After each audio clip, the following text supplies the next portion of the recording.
যারা গাছপ্রেমী তারা জানেন যে গাছের শখ বা গাছ পোতা বা গাছ লাগানোর শখ কী জিনিস। তো পুরো ছাদের একটা পাশ, মানে যে জায়গাটাতে আমি দাঁড়িয়ে রয়েছি, এখানটাতে আমি গাছের পুরো একেবারে ভরে দিয়েছিলাম নানান ধরনের গাছের কালেকশানে।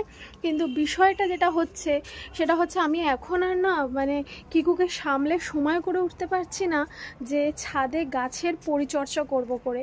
আগে ছাদে প্রায় দিনে 2 থেকে 3 বার আসতাম শুধু গাছের পরিচর্যা করার জন্য। কিন্তু এখন যে বিষয়টা হয়েছে সেটা হচ্ছে 2 বার তো দূরের কথা, মানে একবারও যদি আমি ছাদে আসতে পারি সেটা আমার কাছে একটা বিশাল ব্যাপার আর কি। তো সেই জন্য সমস্ত গাছ তুলে ফেলে দেওয়া হয়েছে, শুধু এখন রয়েছে হচ্ছে জাস্ট 2টো গাছ।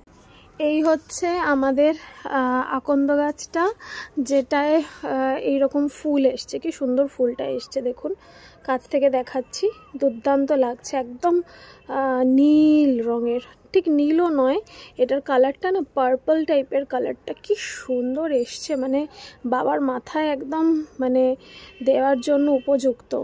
এখানে একটা, আর এই গাছের সাথে আমাদের উঠেছে হচ্ছে এই যে নীলকণ্ঠ গাছ, এর মধ্যে দানাও আসছে।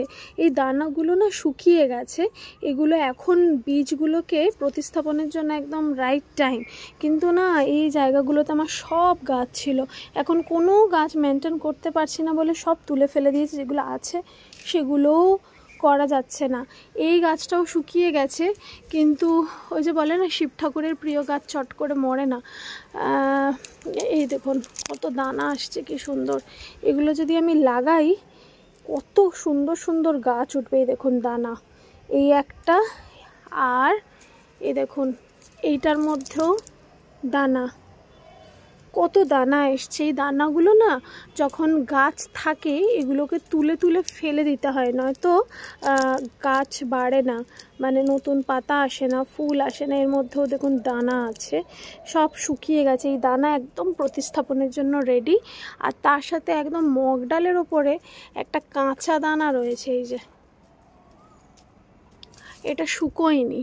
এটা শুকোলে না মানে এগুলো আপনি যদি একবার দেন মাটিতে, মানে সাথে সাথে আর কি গাছ উঠে আসবে এর মধ্যে থেকে, 2 দিনও সময় লাগে না। এই গাছ উগানো খুব মানে খুব ইজি, আর চট করে এই নীলকণ্ঠের গাছ কিন্তু মরে না, মানে যদি খুব না নেগলেক্ট করা হয়। তো আমার এই গাছটা শুকিয়েই গেছে প্রায়, খেয়াল